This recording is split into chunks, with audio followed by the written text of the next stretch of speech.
Ya, di segmen ini saya juga ingin bertanya, Pak, kelihatannya kok orang lagi ribut-ribut tentang rupiah melemah, tapi harga obat nih kayaknya belum mengalami kenaikan nih.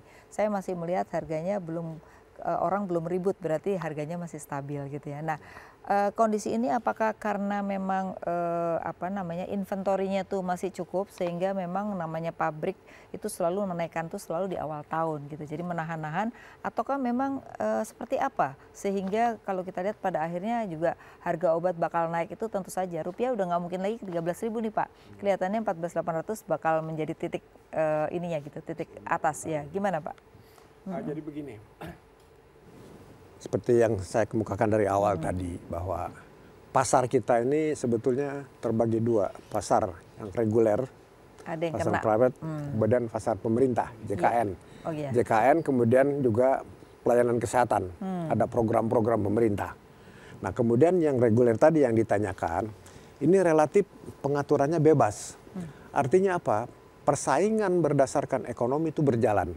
Artinya bukan hanya produsen yang menentukan harga, tetapi juga konsumen. Konsumen ya. Ya. Jadi tidak ada komplain di sana. Nah, kalau obat-obat itu obat-obat oleh dokter, dokter juga melihat bahwa tentunya ada cost dan benefit di dalamnya. Karena pasien juga makin lama makin pandai untuk ini. Dokter juga bisa memilih.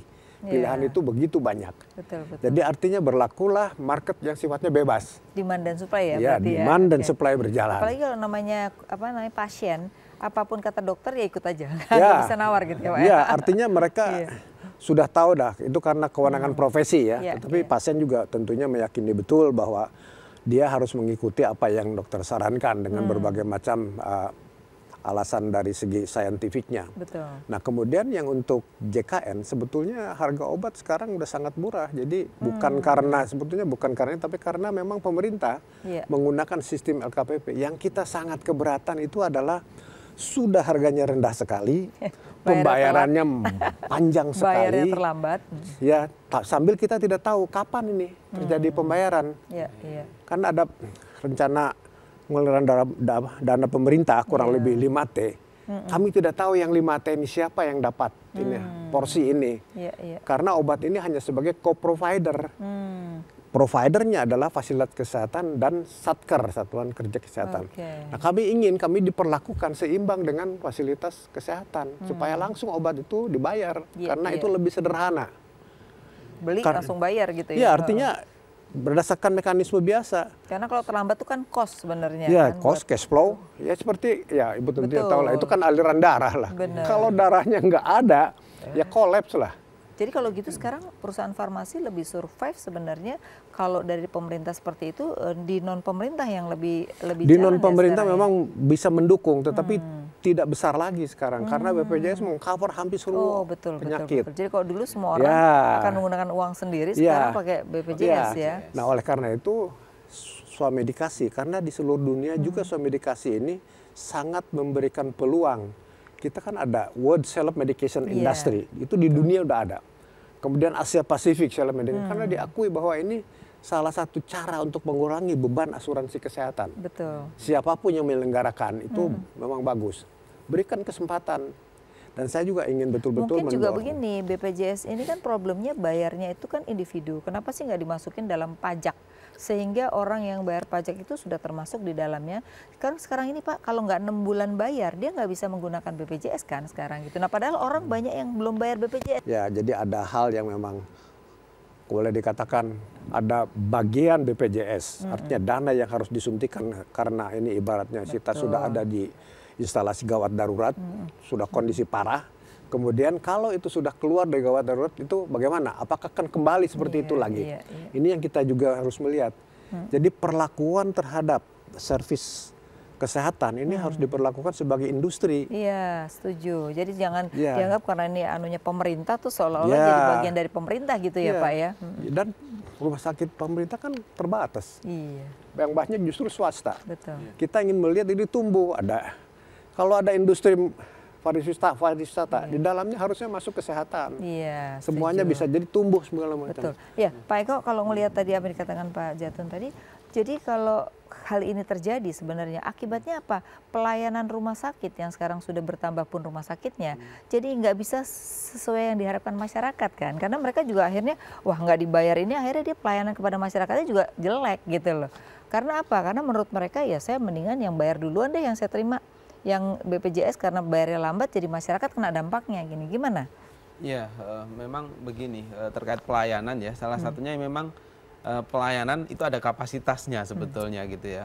Saya rasa juga berbagai macam tadi rumah sakit yang nggak ikut dalam program BPJS itu alasannya karena itu, karena udah orang sakit itu dia harus dilayani dengan nyaman kan begitu. Nah, ketika kemudian mereka bergabung ada resiko gitu ya untuk pelayanannya berkurang gitu ya, dan apalagi ya tiap orang punya kapasitas tertentu ya untuk bisa melayani dari masing-masing pekerja rumah sakitnya itu gitu ya. Sehingga pilihan rasionalnya adalah mereka tidak ikut gitu ya, dengan konsekuensi ya memang dari sisi pemerintah mungkin kontribusi untuk mendukung BPJS ya tidak secara langsung begitu ya, tetapi yang harus kita cermati juga memang kalau kemudian ini terus-menerus nggak diatasi, memang dari sisi masyarakat yang menuntut untuk pelayanan itu juga akan semakin tinggi begitu ya, terus di sisi lain kapasitas rumah sakit nggak akan pernah bisa gitu ya untuk mencukupi gitu ya. Apalagi misalkan kalau kita lihat aja ke puskesmas ini ya, kalau misalkan pemerintah mau apa ya mengecek gitu ya, sebenarnya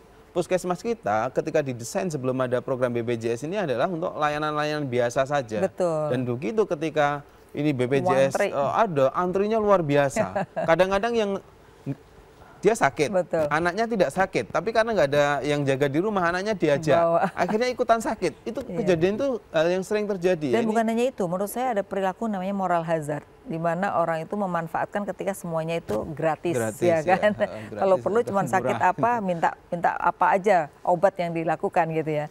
Nah ini kan juga menjadi hal-hal yang di satu sisi harga semakin meningkat, tetapi karena industri tidak bisa memenuhinya dengan harga itu kan jadi serba salah gitu. Jadi pemerintah nanti lama-lama nggak ada yang support obat gitu. Kalau melihat ini sebenarnya roadmap dari industri sendiri arahnya kemana sih kalau melihat berbagai persoalan terjadi, baik itu di sisi regulasi, baik itu di sisi nilai tukar yang kita tidak bisa sentuh gitu. Arahnya kemana? Jadi tadi kan kami dari awal melihat bahwa kebijakan dasar dari asosiasi GP Farmasi ini Nawacita 5 untuk rakyat, itu diterjemahkan sebagai JKN, Kartu Indonesia Sehat, kemudian Nawacita 6 inovasi, kemudian juga Nawacita 7 kemandirian. Nah, kami melihat dalam perencanaan awal ini, JKN ini boleh dikatakan captive market.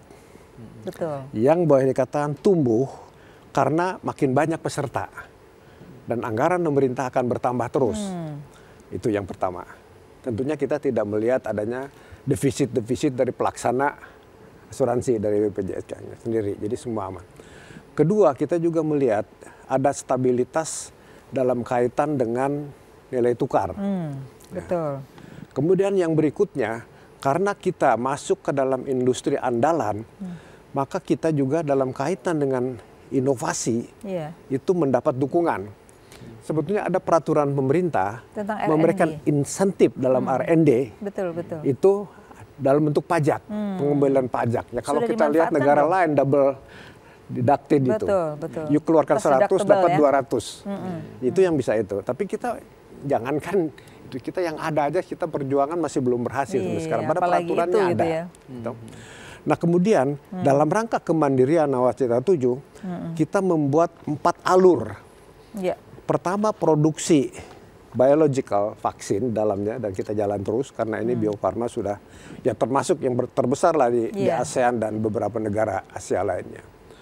Yang kedua, itu bergerak di bidang produk-produk kimia. Ini yang sulit. Kimia dasarnya kimia itu. Dasar yang sulit karena tidak ada dukungan. Yang ketiga, obat-obat alam natural tadi yang bisa. Nah ini bagus ini prospeknya. Jadi ini ada pihak lain yang terlibat sebenarnya ya, gitu ya. Ini yang diharapkan. Yang berikutnya adalah produk-produk biologis lain di luar vaksin. Biosimilar itu yang katakanlah ya dari 10 perusahaan itu umumnya membuat biosimilar, produk-produk darah segala macam. Iya. Tapi banyak sekali peraturan-peraturan yang kita perlu direvisi boleh dikatakan ya, karena ini ya namanya juga roadmap sangat umum. Kita melihat segala sesuatunya normal, misalnya nilai tukar berada ketika itu kami memperkirakan 13.000 kurang lebih. Jauh sekali ya, sekarang udah jauh. Ya. Oke, nanti di segmen terakhir kita juga perlu memberikan masukan di mana ada regulator yang kita anggap bahwa tadi banyak sebenarnya kritikan-kritikan kita terhadap regulator yang sebenarnya ke depan perlu diperbaiki supaya industri farmasi ini ke depan itu bisa hidup wajar ya dan pertumbuhannya kembali seperti dulu ya Pak ya. Tapi kita harus break dulu. Pemirsa, tetaplah di Economic Lounge with